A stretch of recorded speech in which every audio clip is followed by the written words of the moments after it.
Yes, there was one petition that was filed as regards construction being carried out by the panchayat.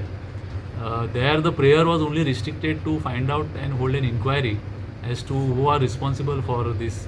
mistake that has happened. We also agreed that we will hold some inquiry and find out and fix the responsibility if at all there is any fault on part of the panchayat or any other authority. And that inquiry will be conducted by the secretary panchayat, which will happen within a period of 6 months' time. म्हाका दिसता हांवें तुमच्या माध्यमांतल्यानूच CI's press note पळयल्या की 6 म्हयन्याच्या भितर हेजेर कितें ती कारवाई जावची आनी म्हणजे कित्याक लागून आनी कितें जालां हे सगळे गव्हर्मेंट ऑफिसांनी हेजी दाखल घेवची म्हणून म्हाका डिटेलान व्हडली खबर ना पूण म्हाका दिसता 6 म्हयन्या भितर पंचायतीन आपले कडेन कितें डॉक्युमेंट आसा